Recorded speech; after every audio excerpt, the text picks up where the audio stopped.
Okay, can you hear me? Is this working? Oh, okay, so we don't need a microphone. There's nobody there. Can you hear the speaker? Okay. All right. Okay. All right. So thank you very much for organizing this and inviting us all over here. It's a great pleasure. So I'm going to talk about delay guarantees in networks. Now, normally we talk of throughput, but what can we say about timing? Okay. First of all, there's increasing use of wireless networks for serving traffic with delay constraints. Voice over IP is an example, interactive video, network control. And if you want to think of a notional application, you can think of the following. An average car has 70 microprocessors, and a Mercedes-Benz S-Class has 4 kilometers of wiring.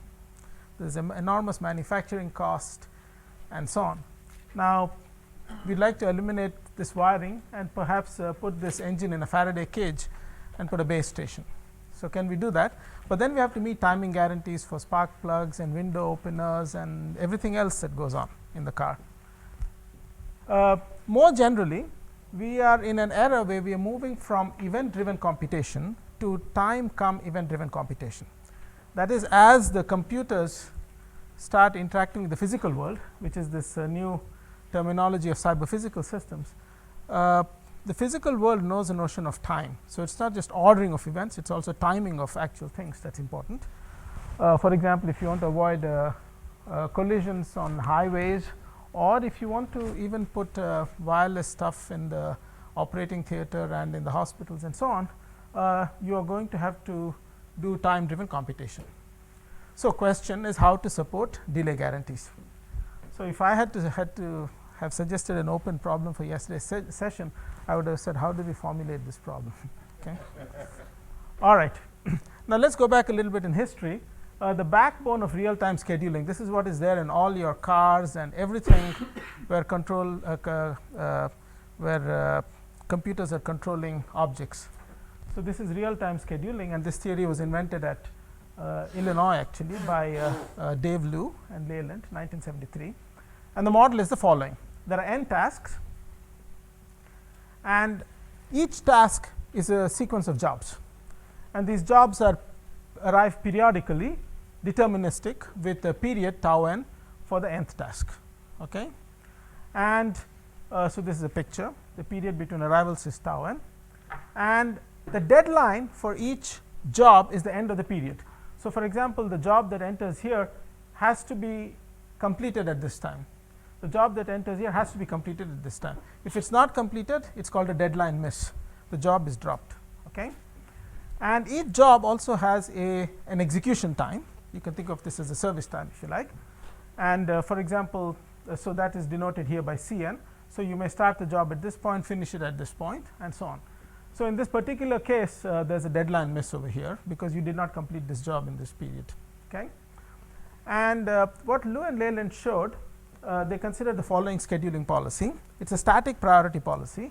You order the jobs giving priority to the jobs with the smallest period. That is, the highest arrival rate jobs get the highest priority. Okay? And what they showed is that is known. Everything is taken into account. No, in the priority policy, it's not. The priority policy depends only on tau n. Okay? What they showed is that irrespective of phasing of jobs, okay, all the deadlines will be met provided this corresponds to the utilization ratio, right, rho. Rho is less than this quantity, and as the number of tasks goes to infinity, this converges to logarithm of 2, which is about 0.7. Okay? So, all deadlines will be met, and this is the policy which is by and large predominant in everywhere. Right? There's only one server? There's only one server, CPU. Okay, so it's scheduling a CPU. That's what the problem is. And they also showed that if any static priority policy can meet all deadlines, then this policy can. So, it's kind of universally optimal in that sense. Okay. So, now when we move to now this whole theory is deterministic. Everything there is periodic arrivals, nothing random about service times, nothing. Right? Now, what are the challenges as we move to real-time communication, and in particular if you want to create a theory of quality of service? So, that is the challenge. Formulate a mathematical framework for delay-based quality of service. And this theory has to have two attributes. First, it has got to be relevant in the sense that it has to deal with channel unreliability. So, that brings probability theory into the picture. The channels are unreliable. And we also want to have this notion of hard deadlines. And in addition, we want to have this notion of throughput or delivery ratios. Okay? So, we want throughput, timely throughput where things are done on time, as well as deadlines and channel reliabilities. And this theory has to be tractable. There is umpteen ways in which you can formulate this thing and you end up with intractable problems. So, we want to thread the needle, if you will. How do we formulate it such that we get tractable solutions? And what are the solutions we need? Basically two things. One is admission control. So, once you admit a flow, then you have to decide when to admit a flow, because once you admit it, you have to satisfy its requirements. And the second thing is, after you admit the flow, how do you schedule operations so that all the deadlines are met, etc. Okay, so that is a problem. And I want to emphasize again that the most important thing here is the model and the framework, okay, which gives you something relevant and tractable. Okay, so the model I am going to look at is a very simple client-server model. So, we have an access point serving capital N clients. And this access point, and this whole thing is a slotted system.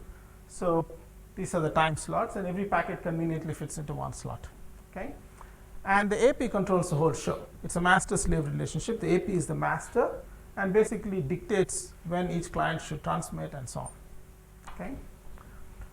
The model of the unreliable channels, I am going to start with something simplistic, and we'll complicate this further as we go along. But for the time being, just suppose that the channels are Bernoulli sort of channels. So, that means if you send a packet from AP to client 1, the probability that it reaches there successfully is P1. Okay? So, probability of successful transmission were it to be done to the nth client would be Pn, and probability of failure is 1 minus Pn. So, that means that the packet delivery time is a geometric random variable, okay, with the mean 1 over Pn, and I will denote that geometric random variable by gamma n. Okay. And these links, the links to the different clients can be non-homogeneous. So, these reliabilities P1 through Pn can be different. Okay. Okay. Now, we come to the QoS model. So, clients, just like in the Liu-Leyland model, the clients generate packets with fixed period tau. One restriction, in the Liu-Leyland model, every client could have a different period. Here, I am going to have a common period. We will consider generalizations of this later on. So, that is the period. And packets, as earlier, expire and are dropped if not delivered in the period. So, this is the deadline for the packets that arrives here. Okay. So, in this particular scenario here, the packet that came in here was delivered, the packet that came in here was delivered, the packet that came in here was not delivered, and therefore, it was dropped. So, I will say in this picture there are 3 periods, and in 2 of those periods you deliver the packet successfully. So, I will say that the delivery ratio is 2/3. Okay?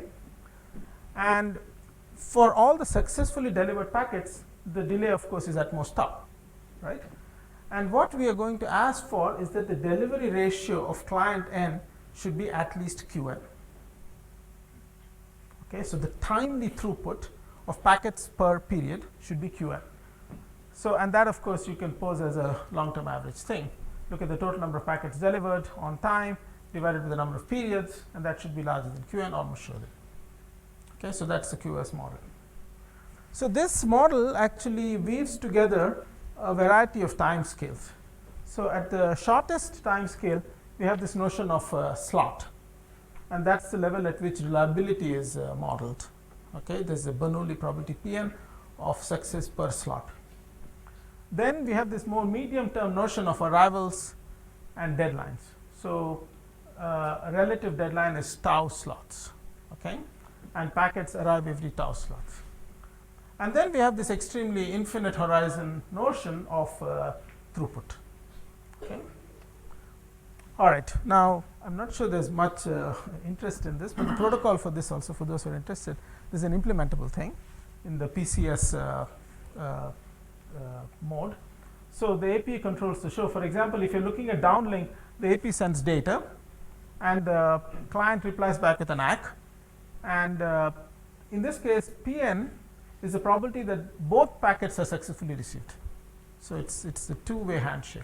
Okay, and there's also no need for an ACK because I mean this one already provided an ACK in these two. Now in the uplink case, the AP sends a poll packet, and then the client replies back with the data, and there's no need for an ACK. Okay, because the AP knows that it got the packet. And again, PN is a probability that both these packets are successfully received. Okay, so the question we want to address is the following. So this whole problem is modeled just by very few parameters. There's a period tau. There are capital N clients. For each client, there's a reliability Pn, and there's a delivery ratio Qn that it wants. So given this set, is it feasible? Yes or no? Okay. Can we satisfy all these clients? So let's address that. Kumar, Yes. in this model, can we allow the small intervals where Pn is independent to be larger than the time scale? No, no. It has to be smaller in this model. But it could happen in reality, right? If you have slow fading, for example. Yeah, so we'll see some extensions later. Okay, some problems are very difficult. We'll get to that. So first, let's calculate this notion of load. What is the load that the client imposes on the access point? So that is basically this thing, and let's understand it. The client requires Qn deliveries per period. That's the delivery ratio. Each delivery requires 1 over Pn slots. So this is the number of slots per period it requires. And each period consists of tau slots. So this is the number of slots per slot that the nth client requires. So it's a fraction of attention that the client wants. That's Okay. the least load, right? I'm sorry? That's the least load. That's the load. The least load. So it's Qn is the load bound. Yeah. So that's what you need, right? You can give more service if you like. Okay, so this is Wn. Okay, so what's the necessary condition for feasibility? Well, clearly, everybody who's taken queuing theory knows that Wn should be, summation of Wn should be less than or equal to 1. Okay, is it sufficient? The answer is no. Okay, and the reason is there is unavoidable idle time because there is no queuing. Every packet is forcibly dropped at the end of the period. So there's no carryover of packets from one period to the next. So what happens is, for example, in this case, if the period is 3 and there are 2 clients, so let us say that the AP tries client 1 and is successful, then there's no more packets to serve client 1. Then it tries client 2 successful, and now there's no more packets. So the next slot is necessarily idle. So the point is that with a certain probability you could get lucky, and then you have to idle. So you cannot be busy 100% of the time. It's just not possible. So we modify our necessary condition and say, let us calculate this unavoidable idle time. Okay. So let I 1 through n be the unavoidable idle time, which will result if you've successfully completed delivery of all the capital N packets. Okay. The formula for that is very simple. Tau is the length of the period. Summation of gamma n is the total amount of time you need to serve. The positive part of that is your idle time, and the expected value of that is the expected idle time divided by tau. That's the percentage of idle time. Okay, so that's the percentage of enforced idleness. So then you modify your necessary condition and you say the total load plus the unavoidable idle time should be less than or equal to 1. It's not just idle time, right? It's also the chance that the geometric variable is taking too long to get through. I know, I'm just talking necessary condition. Necessarily this has to be the case. Right, calling it the idle time is probably not good enough because it's also capturing the aspect that the geometric variable is taking too long. Yeah, I mean, so it is in this framework with deadlines. I'm just saying that there are some times when it wants to work, but it cannot. So I'm going to call that, let's call it vacation time. Okay. All right. So there's a certain amount of enforced vacation time. Furlough time. What's that? Furlough time. Follow time. Right. I think this is the U.S. people will appreciate this. Yeah, we just got our notice. Well, appreciate, understand it. Sorry. Okay. All right. So, Bank would appreciate it. so is it sufficient? Okay. And the answer is it's not sufficient. Okay. So let's examine. Let me give you a counterexample. So let's take two clients with period 3. Okay. Client 1 has a probability of success 0.5 and wants a 87% delivery ratio. Client 2 also has probability reliability 50% and wants 45% delivery ratio. Okay. Is this feasible? So we calculate the load due to client 1, that is 1.752 over 3. We calculate the load due to client 2, that's 0.9 over 3. Okay, because it's Q1 over P1 tau. Now, what's the total load due to clients 1 and 2? It's 2.652 over 3. Now we have to calculate the idle time, right? Or the furlough time or vacation time. Now, there are 3 slots in the period. So how can you get idle? Only if you, on the first slot, you try client 1, it's successful. Second slot, you try client 2, it's successful. Then you get 1 day, one slot idle.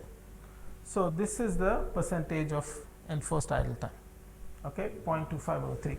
You add up these two things, that's less than 1, so it looks okay. But let's take a microscope and dig deep down and see what's happening at the substructure level. Let's just consider the case that we only have client 1 to worry about. There is no client 2. All you have to do is satisfy client 1 who wants this much delivery ratio with this much reliability, and the slots, this period is 3. Okay, so let's see what the idle time for client 1 is.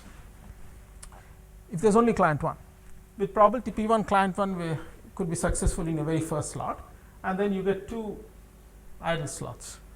Or with probability 1 minus P1, you're not successful in the first slot, and with probability P1 you're successful in the second slot, and then you get 1 idle slot. So this is the idle time. Okay, and if you add up these two things, that's larger than 1. So that means that you can't satisfy client 1 were it the only client in the system. Okay. Now if you go back into this exercise with client 2, then you find that you can satisfy client 2 were it the only client in the system. So anyway, it shows that this condition is not enough. If you see it's a program or subset. Perfect. Yeah. Okay. Yeah. All right. So as Sergey was saying, so now we consider the following scenario. We'll say, let's look at all possible subsets. If the set of all clients is feasible, then every subset of it should be feasible. So for every subset S, I'm going to calculate the idle time were that to be the universe of clients. So then you do the summation over S and you look at the idle time, and you can come up with an even stronger necessary condition.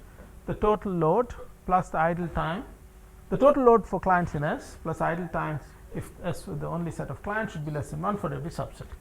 Is that sufficient? Now, before we do that, let's see why it was not enough to consider the set of all clients only. If you look at this quantity here, this is monotone increasing in S. It's a summation. Whereas the idle time is monotone decreasing in S. If I give you more clients, you get less enforced idleness. So the summation of this is not necessarily monotone increasing in S. Therefore, it is not enough to check it only at S equal to the whole set. It could have a max, a local max or something. Okay, so therefore, it is not enough to just evaluate for the whole set. And here's the theorem. This condition is necessary and sufficient for a set of clients to be feasible. Okay, I'll show you the proof. But so that takes care of feasibility. You sharply characterize when a set of clients is feasible. Okay. Is that a parametroid?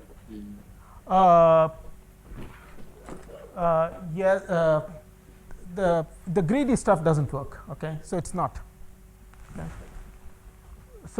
Okay. So now let's look at scheduling policies. Okay, so we look now at just feasibility. Now, how do you actually meet the clients? so the policy is very, very simple. We'll consider the class of debt-based scheduling policies. So consider this following scenario. You have 3 clients and the period is 1, 2, 3, 4, 5, 6 or something like that. And at the beginning of each period, I'll compute a debt that I owe to each client. Okay, I haven't told you what the debt is, but there's some debt. So for example, this client may have a huge debt, this may have a slightly smaller debt, and this may have a very small debt. And we'll give priority according to debt. So clients with higher debt get a higher priority. So in this scenario, this is the highest debt. So you work on that client, maybe it fails, then you try again, maybe it succeeds, and then you go to the next higher debt, you try that, it fails, try that, it fails, maybe it succeeds, and then you turn attention to that and maybe it fails and you drop that packet. So this is how a debt-based policy works. Now there are two definitions of debt that I consider. One is a time debt. How much time do I owe a client? And that's very simple. WN is the amount of time you should give the client on average, because that's the load of the client. And you can compare that to the actual percentage of time empirically so far that you've given the client historically. And that difference is the time debt. Now the time debt is a kind of an open loop quantity, because you're not looking at the result of the attempts. You're just looking at, I should have given you half my time, I gave you 40%, therefore you 10%. You're not looking and seeing whether you were very successful in that 40% of the time. Okay, so it's kind of open loop. So a more closed loop policy would be a delivery debt. A delivery debt is, this is the number of deliveries I need to give you, and this may be the actual percentage that I have given you. So the numerator would be the delivery rate, and we're going to normalize that by Pn, and that would be the weighted delivery debt. And this normalization just converts apples and oranges into apples because everything 1 over Pn is a number of slots per delivery, so it normalizes everything. Okay, and here's a theorem. Both these debts fulfill every set of clients that can be fulfilled. So if there is any policy that fulfills a set of clients, then either of these two policies will fulfill it. Okay, okay, I'll give you a quick outline of the proof. The only reason I do this is a lot of times people in this audience, we like to do Lyapunov methods, right, for stability and so on. So I'm going to go back to something of Blackwell. Okay, so Blackwell's theory of approachability. So the model is the following: let t be a time index, a period, discrete time index, and let us suppose that in each time period you take an action u of t, and each action results in a reward RT. The one difference is that this reward will be a vector reward. So you take an action and you get a vector reward.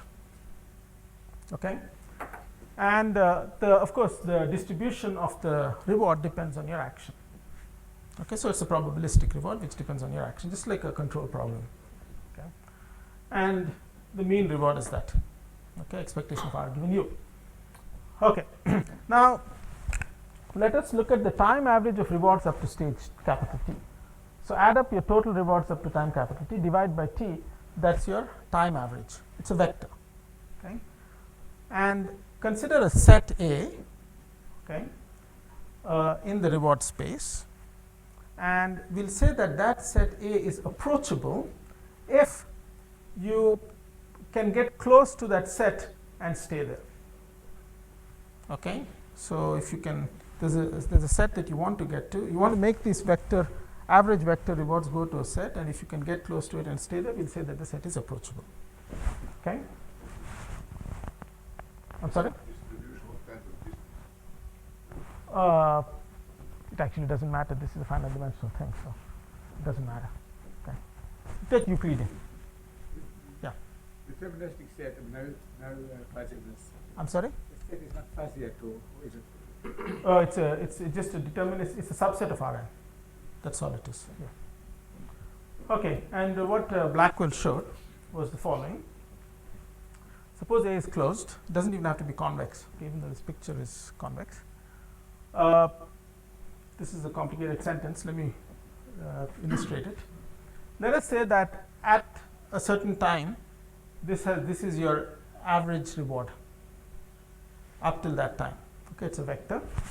Now, find the closest point in A to x. Let's call that y, and draw a perpendicular hyperplane. Okay, it need not separate these two because this is not necessarily convex. Okay, but just draw this hyperplane. And what Blackwell said was, if you can find an action u whose mean reward will be on the other side of this hyperplane, and this can be done for every x, then the set is approachable.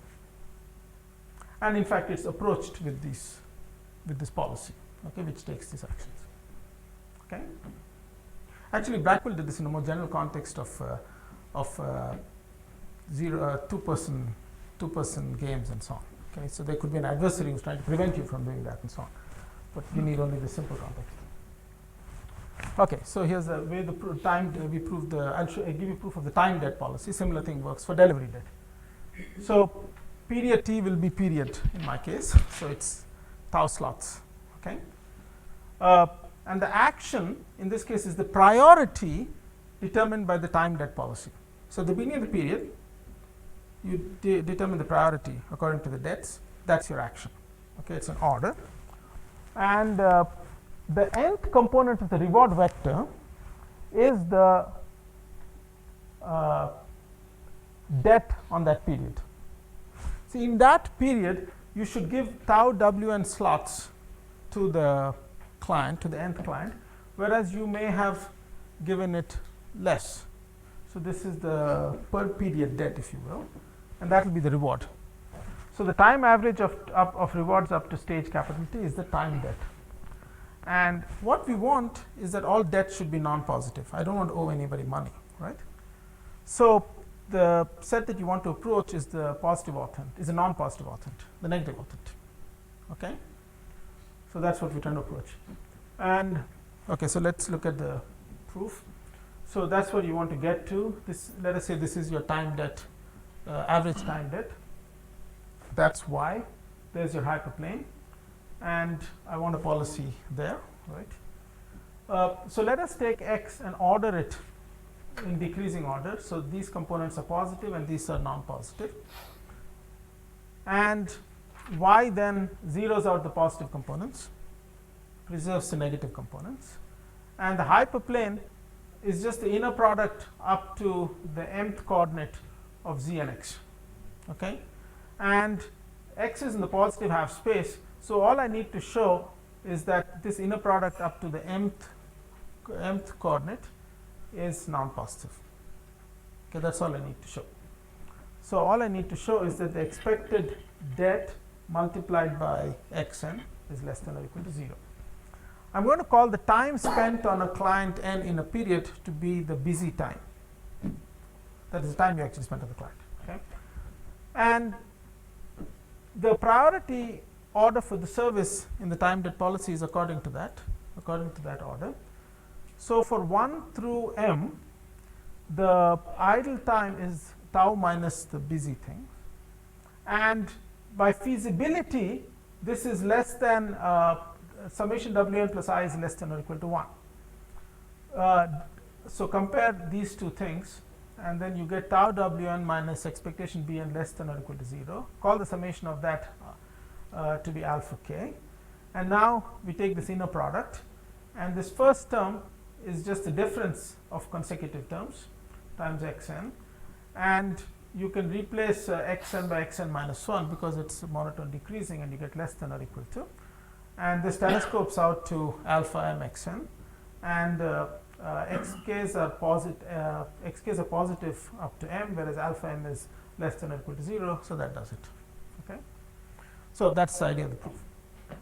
Now let's go back and revisit admission control. Okay, so the admission control consists of determining the feasibility of this. Okay, now apparently this is 2 to the n tests because you have to check for all possible subsets. So it's computationally very, very complicated, right? However, it turns out that supposing you order the clients according to decreasing delivery ratio, okay, then it turns out that if you just check prefixes 1 through k, the first k, for k going from 1 to n, that's enough. Okay? So, the set of clients is infeasible if and only this condition is violated for some k. Now, that means there's a linear test, right? There's only n tests to do, not 2 to the n. Okay? So, that gives me a polynomial time algorithm for admission control. There's also this issue of calculating idle time, but that can be done by FFTs, okay, fast Fourier transform. Okay, so I'm not going to give the proof of this, but just a hint of the idea. So let us say a set is bad if it violates this inequality, and we start with a bad set of this sort, where if you delete this thing, it is not bad. Okay, then what we'll show is that if you fill in the gap here, then that will be bad. And then we can keep then pruning this thing and so on, and then basically fill in the gaps, and ultimately we get a prefix set which is bad. So that's the idea. Okay, so I'll skip all of this. Okay, so the main result up to now is the following. A set of clients is feasible if and only if the weighted delivery debt, this is the preferred policy as opposed to the time debt, because it's more of a closed loop policy. Okay, it takes advantage of luck. And that's the case if and only if this test is satisfied for all k between 1 through n, and we have a linear or polynomial time admission control policy. I've added here n log n because you need to order them, order the QNs. Okay. All right, so this gives me the scheduling policy, this is the feasibility characterization, and this is an admission control policy. Okay, I'm going to show you one simulation, but I want to move on really to extensions, just to give you the flavor of this. So you should take all these results with a huge grain of salt, because these are just simulations. So this is we can implement this using PCF functionality for those who care about it. So we applied this to the voice over IP standard, okay, and we'll compare our policies with some straw men. We're going to test two scenarios, okay.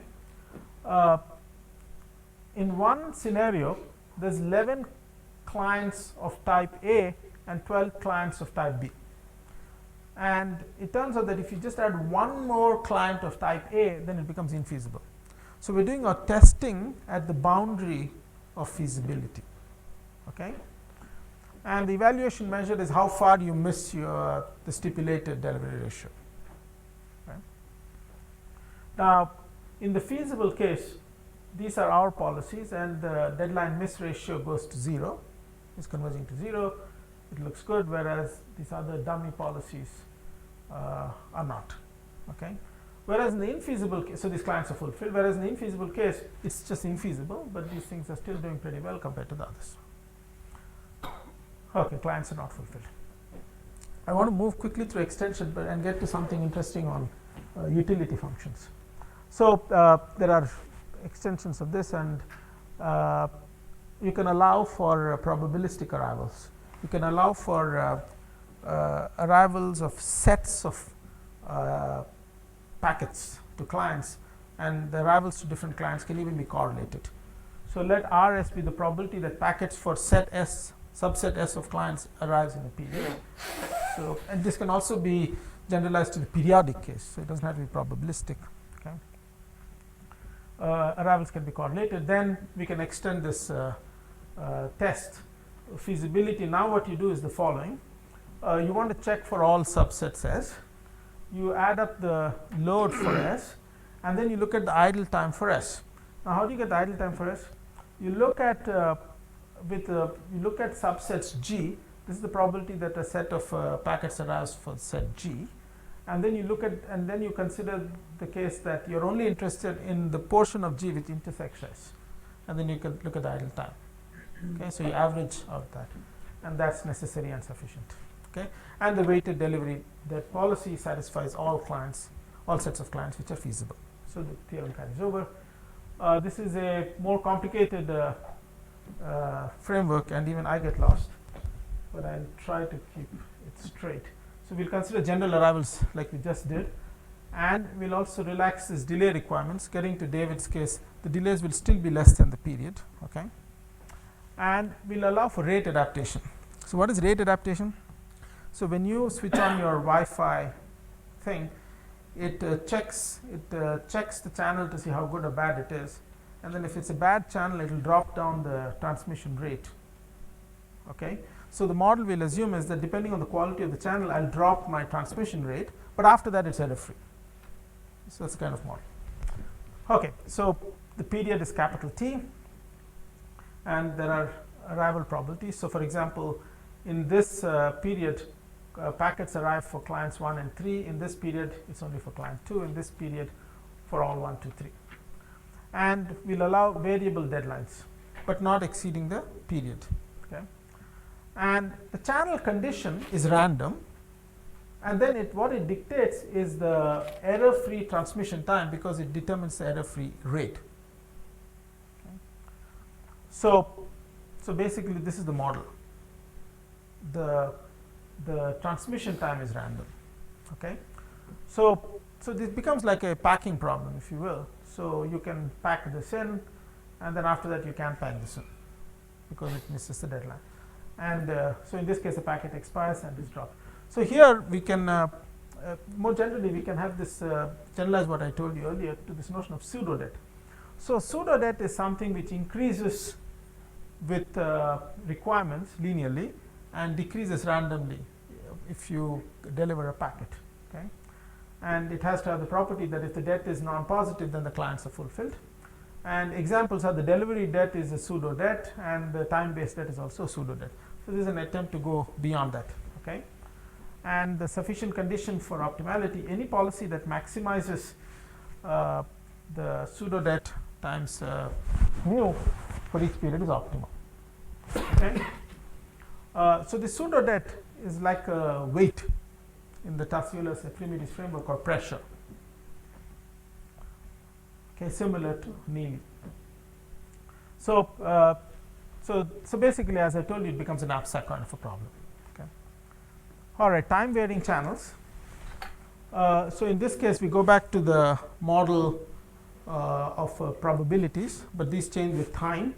And in this case, again, the taus are all the same, and there is a joint debt channel policy. So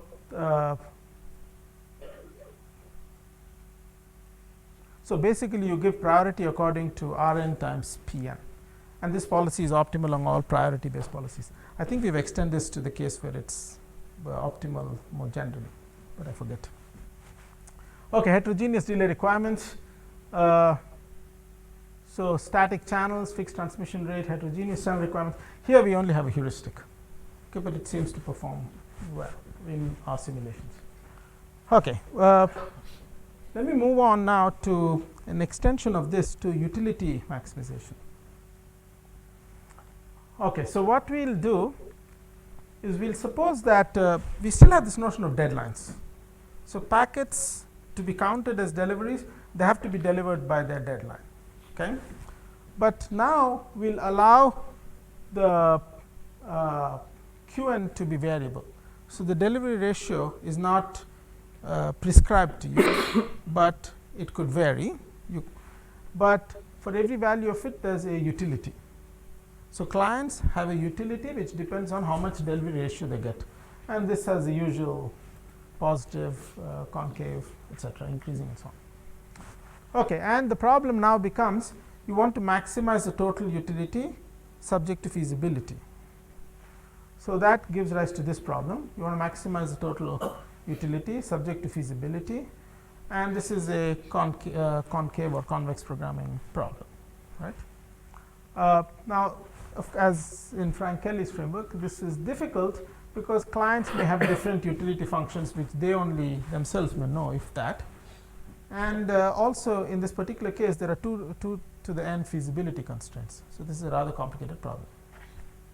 Okay. So we can decompose this exactly as in Frank's theory. So if you give each client a price, that is a price per unit timely throughput, then the client can say, I'm going to pay rho n dollars or pounds and this is the price. So, this is the amount of throughput I will get, this is utility minus how much I paid. So, this is my profit, and each client could choose to maximize that individually, and then each client decides how much it wants to pay the system, and then the system simply maximizes rho n log q n subject to feasibility. So, it is only the system with the access point in this case that considers the global feasibility. Okay. So, there is nothing new here. Okay. Now, what is very interesting is this problem. This looks rather complicated, right? But there is an absolutely trivial policy which maximizes this, and I am still trying to understand it. Take the weighted transmission time policy. So, what you do is the following. Look at the total number of slots you have given to client n up to now, u and t. Divide that by the payment that client n has made, and give priority to the lowest value of that. So, if somebody pays a lot, then this gets low, then you give it priority. And then if you have given a client a lot of attention, then it gets low priority. So, just take the transmission time you have given, divide by payment, and give priority to smaller values of that weighted transmission time. And it turns out that that optimizes this. Trivial policy. What is very interesting is that nobody needs to know what are the channel reliabilities. Does not matter, just optimizes. Okay? And it also satisfies this weighted maximum fair, weighted proportionally fair, and so on. Okay. Let me put this in a slightly larger context. Okay. So what kind of scenarios are we thinking about? So far, I mean, there's been a lot of attention given to throughput. Most of the papers we deal with throughput, right? But when you start dealing with control over networks, then you have to respect delays, or you can get instability from some. And I want to show you an application and a larger context. Okay, so this is a lab we have where we have these cars, and we have these cameras, and this is the vision processing, and we have all the layers of decision making, all the control, and we also have you can either have a wireless ad hoc network, or you can even Ethernet them, and so on. And each of these laptops controls a car. So this is a closed loop system. It's closed over all the subsystems, including vision, control, networking, and so on. But very importantly, also over what is a software framework to do this. And I want to suggest an architecture here. Okay, so this is the networking stack. So what I suggest is that we build layers of complexity, right? We have this notion of link layer, which creates the illusion of a link. This creates the illusion of a graph. This creates the illusion of a pipe. And I think the next logical complexity layer is a system layer that enables you to do system building. See, what's happening is that I think networking is going to become more of a commodity, and what's really going to be of interest in the future is what are the applications or systems that you build on top of the network. Okay, so that's what we're trying to gravitate towards. So the system layer, and then the application layer could be what is called a component logic. So component logic is you just write a sheet of paper that writes on which you write the equations for a Kalman filter or image processing or whatever, and so basically programming this moves the problem away from protocols to algorithms, which is what many of us are good at. And the system layer is supported by middleware. Okay, so just like the link layer is supported by some modulation schemes, or network layer is supported by distributed Bellman-Ford, or transport layer by some TCP or UDP. Same thing, this thing is supported by middleware, and in particular real-time middleware. So because all your actions have to be taken in a timely way. Now this real-time middleware can cater to timing requirements on computations. But what about timing requires in communication? And that's where this kind of a theory comes in. Okay, and I'm going to show you a video of an application. So in this video, we're trying to illustrate the effects of our collision avoidance algorithm. So to show you how necessary it is to have a collision avoidance algorithm, we're going to control the stationary car into a collision trajectory with these two cars going in an oval trajectory. So we move car 10 into position, and you'll see that cars 4 and 2 will continue unabated for a head-on collision.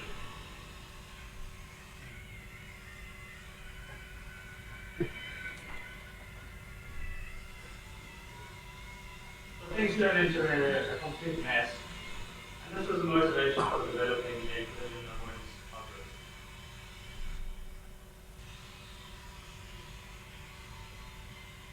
So after some repairs, several months' work, and a restart, we're ready to show you the effects of our collision avoidance algorithm. So once again, we move car 10 into position, and you'll see cars 2 and 4 stop in response to him being in their path.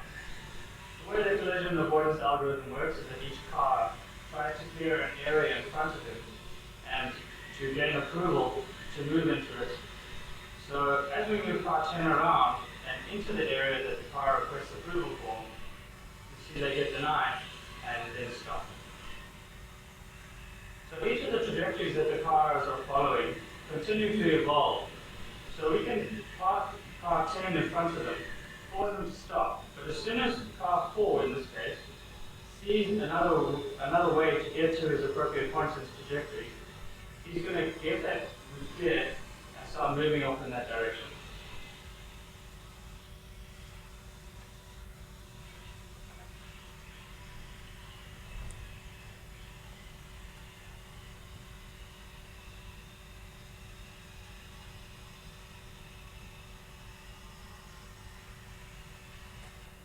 The pre-cleared areas that we compute in the collision avoidance algorithm are based on a trajectory which we expect the car to follow. As a result, we can pre-clear a relatively small area in front of each car. So in this demo, we drive the cars on their oval trajectory with pre-cleared areas between these two stationary cars with virtually no effect. And to show that we do actually have a collision avoidance algorithm running for car 10.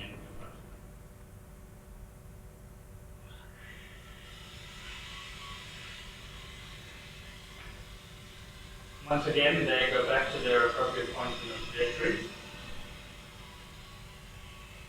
and still make it through the collision avoidance algorithm with 4 cars. Okay, so We're showing car number 10, which is now going to park himself towards the back. okay, so you know I think what is happening on a larger landscape is the following. We're going to construct applications of this form for air traffic control or medical supporting surgery or whatever, or even simple operations like a window closing in a car. All of them have timing constraints, and these systems feature a mix of logical and differential dynamics, right? If you press button A before button B before 3 seconds, then something happens, and so on. And when we start building systems of this sort, right now a lot of this building is really seat of the pants. Okay, people are trying to come up with things like model checking and so on, but I think this is actually an opportunity. How are we going to construct formal proofs of correctness of these systems, which transcends individual domains? So it has to include what shall we say, discrete proofs of liveness of this system, that you don't get into deadlocks. It has to address issues of safety. So if a packet doesn't come in time or a computation doesn't get performed in time, two things collide. So how are we going to in the future create theories for building these systems? And I think that's the kind of area where theory is headed towards. What are all the lines on the ground floor? I'm sorry? Oh, these lines are for some irrelevant in this case. Yeah. Okay, so I think I'll stop there. Thank you.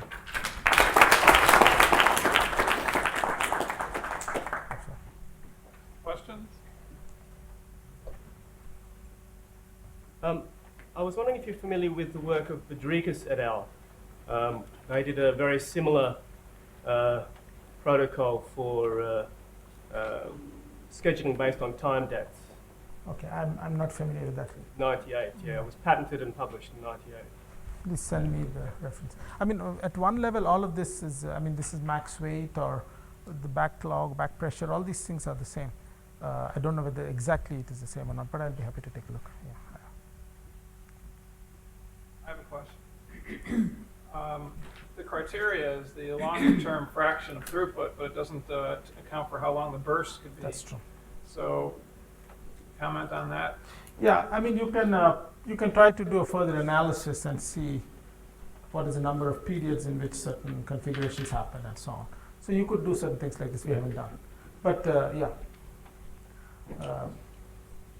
that will give you a more transient behavior. I mean, You're right. so you might be Yes. counting on a fraction, 80% throughput, Right. and then you've got packets coming. You Right. could imagine some packets arriving at 0.79 rate. You look at the mean delay or something like that. So actually, we are doing these kinds of things, trying to bound excursions and things like that. Yeah. You consider the case with one access point. If you would have contending access points Right. with users, That's right. there might be ways of extending that. Right. So we are looking at that. The problem quickly becomes complicated. You're right. Yeah. So that's actually the right generalization to look at, better than an ad hoc network, because you have kind of domains. The domain of access point 1, the domain of access point 2, and then intersection. And then you can study this problem in a more structured way. We're trying to do that. The only thing is that things get complicated if you go to multi-hop, because then how do you apportion delay and so on? And if you do any such thing, then you get very conservative results. So we're looking at that. Yeah. If you have multiple access points and you have scheduling, then probably you can do it easier, right? We're thinking about that. Because you Yeah. have essentially allocate the slots to the users rather than having content. Mhm. That is more in line with the thinking here. I guess what I'm saying is a sharp characterization of feasibility is a challenge. And then there are, of course, in multiple access points, in any distributed thing, implementation itself is, Mac is still very much a big open problem in wireless, and that will also arise in this context. But interestingly, you can look at the case where access points are wired, which they are, and therefore you can get rid of that. So there are many possibilities. Before the PNs are 1, do you get back to your original problem and get rid of the log 2 term? I'm sorry? If all your PNs are 1, Yeah. so your channels are reliable, do you get back to your original problem where you had a log 2 term? Actually, I didn't describe it fully. See, if you do 5 earliest due date, right, then you can get rid of that log 2 and make it 1. The reason the real-time system people don't use it that much is because the static priority policy is actually easier for them to implement at the CPU level rather than looking at the due dates and so on. Yes. So that was only optimal within the class of static priority policies. Earliest due date takes it up to 100%. But also the log 2 came with the different periods, right? We came with different periods, yeah. So our, yeah, absolutely. Yeah. There's a more general result because it allowed for different periods and therefore also phasings. Okay, thank you again. Thank you.